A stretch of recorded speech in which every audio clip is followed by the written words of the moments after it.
Welcome to another edition of the Burrow podcast. 2 in a row. We're here after a win. Of course, last night we beat the Parramatta Eels 20 points to 16. I'm joined right now, with me next to me is Michael Tasker. Nick, another win. Yeah, the boys really put in again, as they have been most of the year. It was, a great effort. Yeah. Still have a lot of players out. Well, that's the thing. 2 weeks in a row, we're still undermanned. We had the return of Cody Walker, who came off the bench, and I believe Wayne Bennett joked around and said 50-minute Cody. But they had him come back when Latrell missing, and the guys keep turning up. Not only that, we had Bailey Bentley-Harper. He didn't last long. Talis Duncan had to go play centre. Tommy Fletcher come on and had to play much bigger minutes than he ever has before. And that's the sort of thing where the boys keep standing up, keep fighting. This is another game similar to the Titans where we just kept turning up. Yeah, exactly. It was a great effort by, Tommy hasn't played that many minutes before in first grade. And I think it's all as well for the future, of our team, that these guys are getting the experience that early in their career. Tommy's still not re-signed at the moment, and I don't know what the plans are for the club. I hope they do look at that. But then you've got Ashton Ward, another one who wouldn't have thought of being playing first grade rugby league at this time in his career, but here he is. He's starting 5/8 for South. Yeah, well, he's still eligible for jersey flag. So, I don't think he would have been expecting to be playing first grade this year. But that's what happens when you get injuries, the players get opportunities, and he's certainly taken his chance. Yeah, he has. And I mean, with Cody back, we've seen a bit of a reshuffle where when Cody came on, you had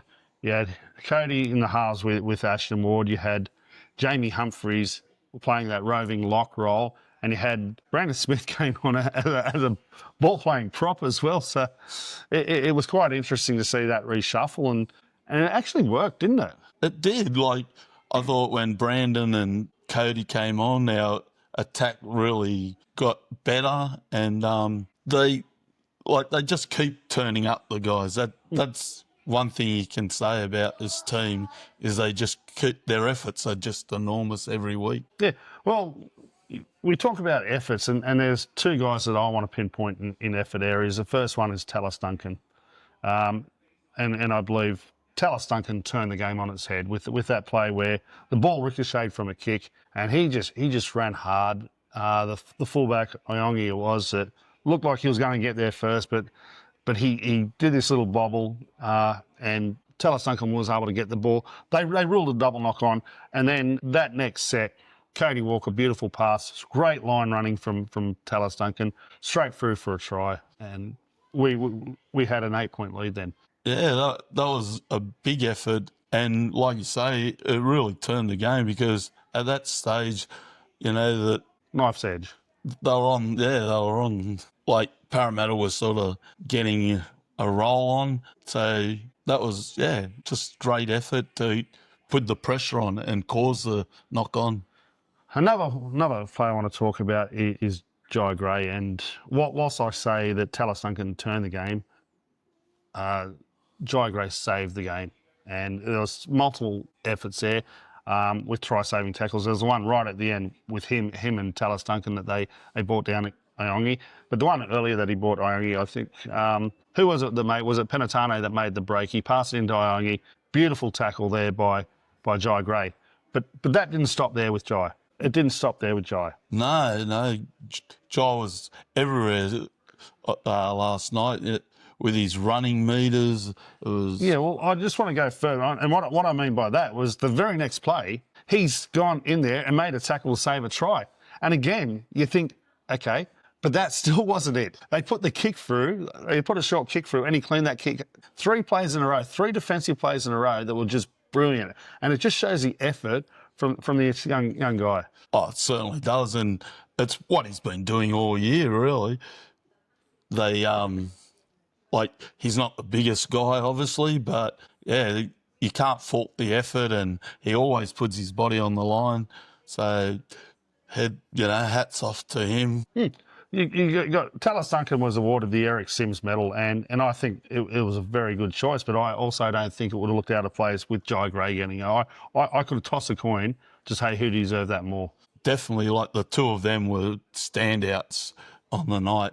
I mean, the whole team played great, but yeah, those two were the standouts for sure. Well, let's talk about a few more other players, and the first one I want to highlight is a guy that's kind of was rushed back into the side, and when he came back from injury, he's played round one and he had a bit of time off with the collarbone, and that's Munro, and he was dropped a couple of weeks ago for Bailey Bentley Harpe.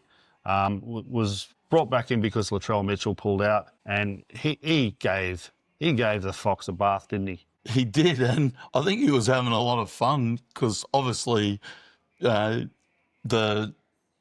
Fox and his family, they're very close, very close. Yeah. So.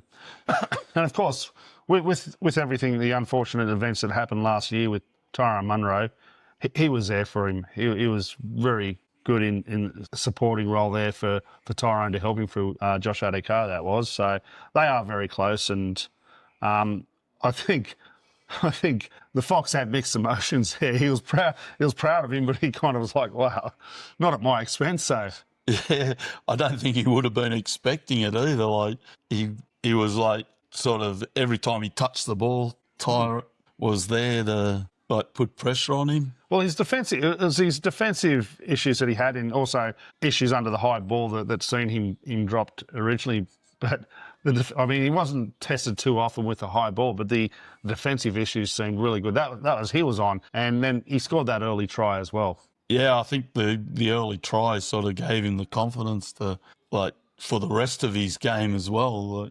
Like, And talking about defensive efforts and defensive plays, this is the second week in a row that Isaiah Tass made an important tackle, the very last tackle that we had to defend to save the game. That's the second week in a row that he's done that. He did that the week before against the Titans, and then he did it this week where he was up in the face. And I know people say he already lost the ball, but without him being up in the face, that doesn't happen.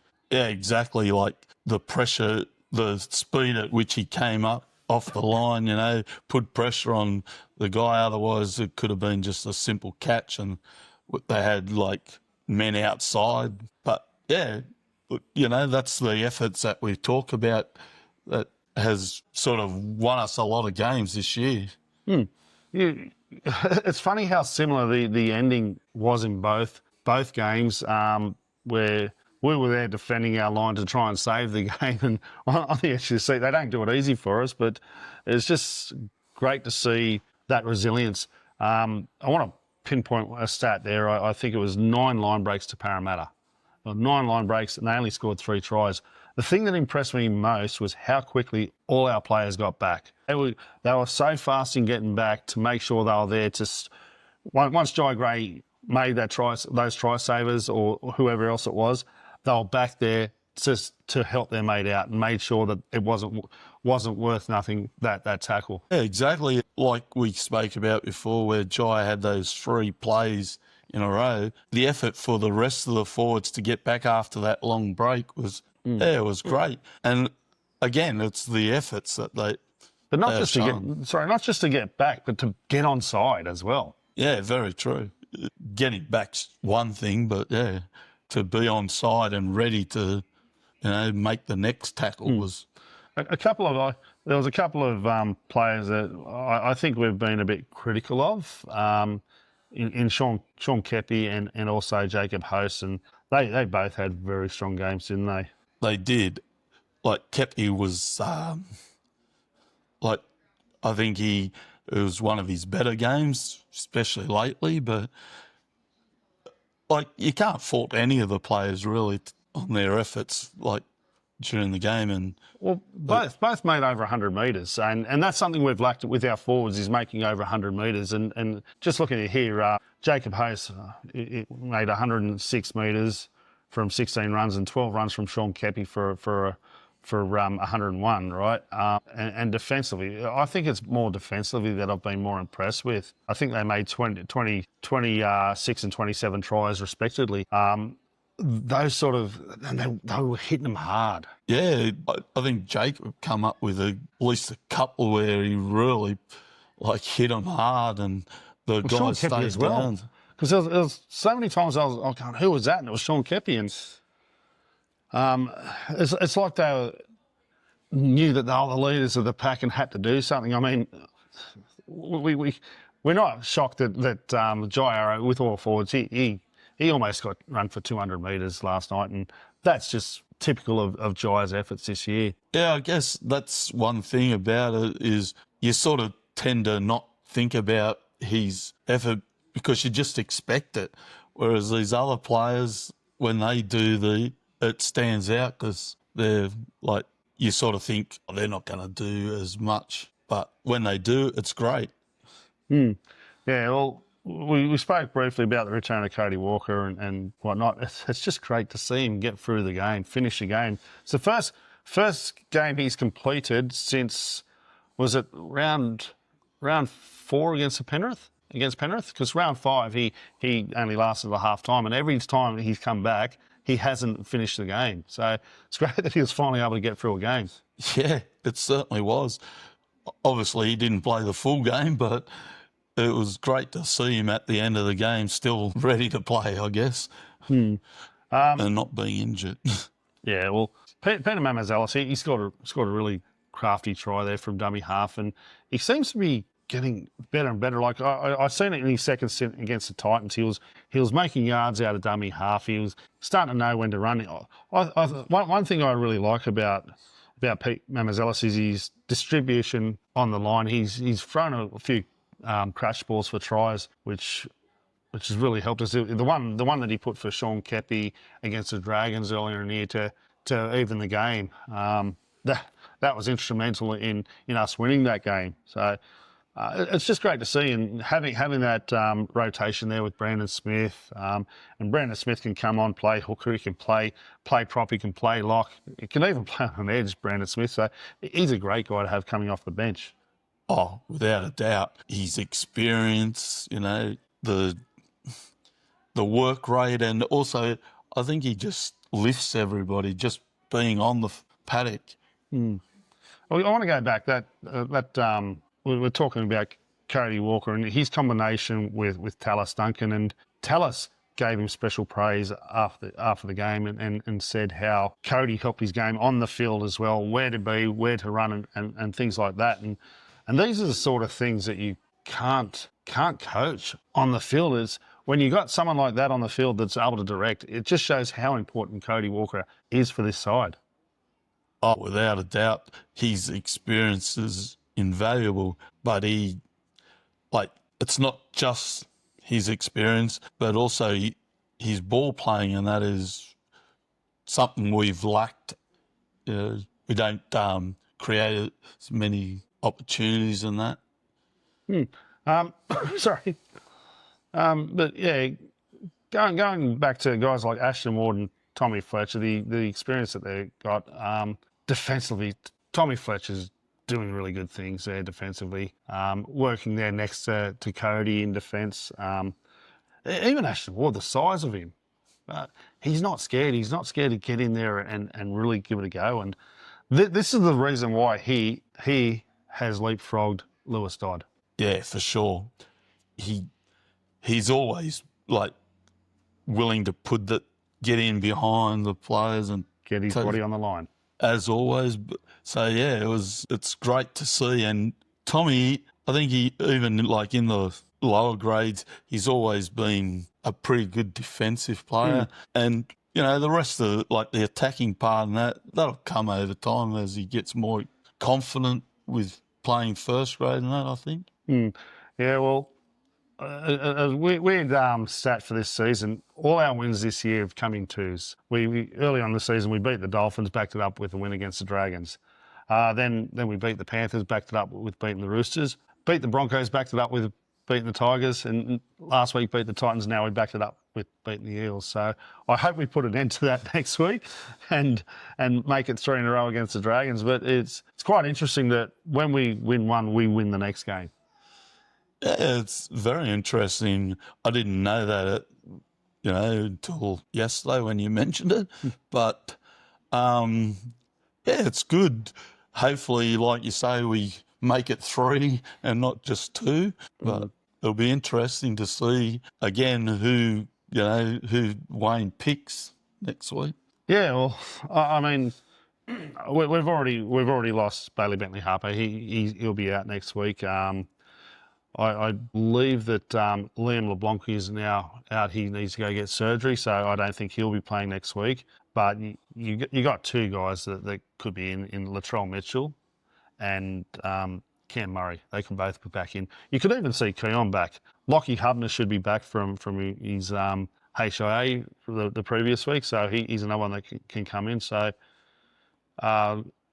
whilst there is a couple of injuries, we've got the bulk of the players we need out in the field out there, which is a good thing, especially guys like Brandon Smith and Cody Walker.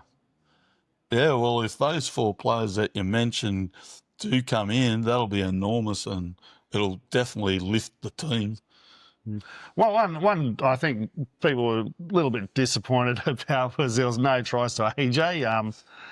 Didn't get any closer to that all-time record. It may not happen this year, and although next week against the Dragons, who knows what happens if Latrell plays. I think if Latrell plays, he comes back to play centre. I think right now, I think Jai Gray needs to be there with the lack of people we have in the centres as well. I don't know what Wayne does next year. I don't know what he does against the Roosters either. Who knows? But for next week, this upcoming game against the Dragons, I think he should stick with leaving Jai at fullback and putting Latrell in the centres.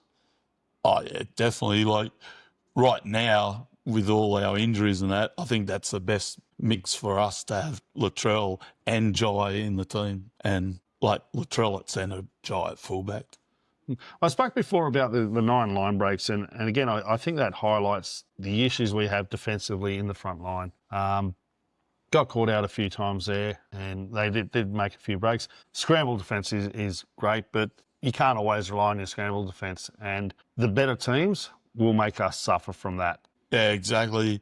And I've said it before. I think it's a roll-on effect of us being so small in our forward pack. We just lack that real enforcer in our team, which, Keon was doing a great job when he was there. But even so, like, you need more than just one player like that.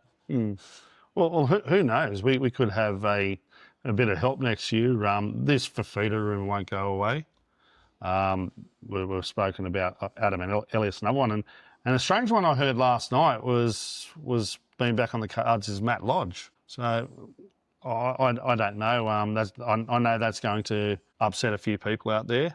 Yeah, definitely will. But for me, I just care about what they do. If they're playing for South, I only care what they do on the field. As in, like, I forget what they've done before. If they play well for South, I'm going to support them. Yeah, I think there's a bit of a limit for me where I kind of draw the line. And, I mean, look, we're not going to be making the decisions. This is a club that I love or whatever, but at the same time, he has tried to make amends or whatever, but it's something that I can't forget.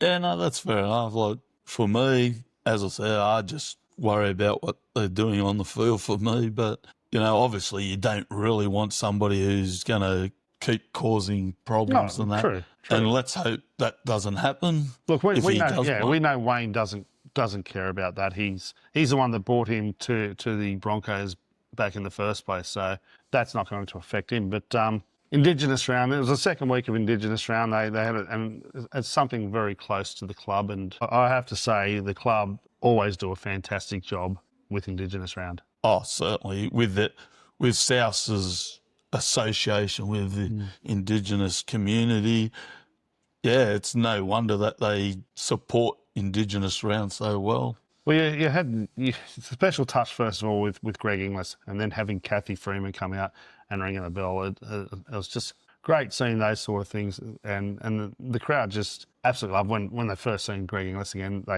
You've just seen how much the South Sydney people still love him and still appreciate what he did for us. And then Kathy Freeman as well, just the aura of her there. They're two great Australians.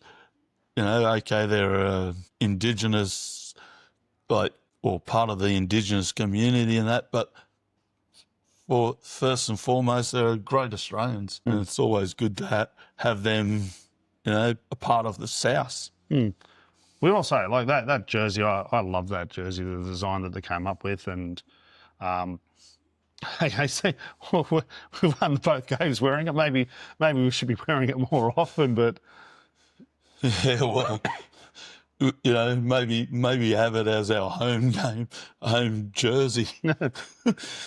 true. Allianz Stadium, there's been a lot of debate, and we took our home game there this week. It's actually the first regular season game we've won there since the new stadium. That's the first time, because we've lost every game to the Roosters during regular season, and we lost to Parramatta a couple of years ago when we played there. So this is our first regular season win there. Yeah, that's great. It'd be great to be our home. The atmosphere is a lot better there than at Acor. Well, that's something I want to touch on. You know, talk about your game day experience and how and compare it to Acor. How do you find it? Mate, it's chalk and cheese, really. Like you get 20,000 at Allianz, and the atmosphere is enormous. Whereas at Acor, you know, everyone's more spread out, and so you don't get the same feeling of, you know. Yeah, you're right there. And we got a crowd of just under 22,000 last night. And for the two bottom teams, that's not a bad effort. The night before, I think they got two of the top teams. There was Roosters playing for a top 8 spot, and the Dogs going so well, they got 31,000. So there's certainly a case there that just shows. I just love the fact that we're there in the juniors beforehand. We got on the light rail, trying to get in early to get the banners all set up, and that was a bit of a mission, but we finally got in there. And overall, just I think it's a lot better than Acor. Oh, heaps better. The part with the parking and all that, well, you know, I'd rather have the problems with that parking and that, but have the game day experience than what you get at Acor. Yeah, look, but we've spoken about it before. People are going to have their preferences, but yeah, just a game day. I mean, the one thing that people did complain about was the PA system, and they were right about that. That was quite terrible, and something that needs to be better, especially for a state-of-the-art facility like Allianz Stadium. They need to get that right. But we did have a giant banner there. This is South Sydney. We've put a post up on Facebook showing it from someone's. We didn't get any footage of it. There was no footage. We did ask the club to take some footage, and I don't know what happened there. Whether they have or haven't, we haven't seen anything yet. But if any of you guys at home do have footage, please send it to us on Facebook or post it up on our the Burrow Facebook group. We'd love to see it, so we can get more footage of that. But I've got to give a shout out to a few guys. So I've got to give a shout out to Joe first of all. He was just amazing there. He came in with us to help set up the Fiel Sydney boys, which is a Brazilian football team, which for us soccer was Leo and Leonardo. Those guys did a lot of communication in getting the design together, and they had to speak to the place that we got it from was Bandeiras Digitalizadas, which is that's a Brazilian company. The language barrier would have been a bit of an issue for Joe to go through that, but these boys from Fiel speak Portuguese and were able to get it over. And apparently they were saying, because they do a lot of giant banners for a lot of the football teams over there in Brazil, but this is the first international one they've done. But a shout out to all you guys. The efforts you put in there were massive for us. Yeah, absolutely. Hats off to you guys. And it was great meeting the guys as well. They love South as much as we. Yeah, well, I've got an invitation. I think they said it's their 110th year. They've got an event there down in I think Pyrmont Bridge Hotel. So giving me a bit of, invite out to that. So I'm going to see what I can do to get down there and do that. But it was really good. You guys were at the game. I know you guys at home didn't get to see it. There wasn't footage of it, but you guys at the game, let us know what you thought about that. Yeah, I thought it was great. Banner, and hopefully we get to experience more of that. So any last thoughts about the game? Just, again, great effort by players, especially Jai and Talis. Had an amazing game. Yeah, just hope they keep going. Yeah, well, we'll be putting our video up of the fan reactions after the game. There was a few animated characters this week, but it was great meeting a few of you guys out there. I'll get that all together and put that up. So you guys can have a look. And it's so much better after a win, isn't it? It certainly is. And yeah, you always get some characters during those fan reactions. I love the fan reactions. We do apologise. There's some colourful language in there. I think there's maybe one or two words I'm going to have to beep out when I do the editing. But anyway, that about wraps it up for today. I can't wait for next Thursday. It's going to be wet, it looks like at the moment. Going to be a wet week, but hopefully the boys can make it 3 in a row. Hopefully AJ can cross for a couple of tries. A hat-trick would be great. A 4 would be even better to get it out of the way. But if he gets a hat-trick next week, it leads us up to the Roosters and possibly breaking the record there at Allianz. Yeah, well, that would be amazing, especially if it was like the winning try and it knocked the Roosters out of the finals. That would be perfect. Yeah, well, you guys at home, leave us a comment. Let us know, who did you think the best player was? What did you think about the banner? What did you think about the game overall? Just leave your thoughts. We'll love to see what your thoughts are. But make sure you do like and subscribe. For now, I'm your host, Josh. I'm joined by Michael. Go the Rabbitohs. Go the Bunnies.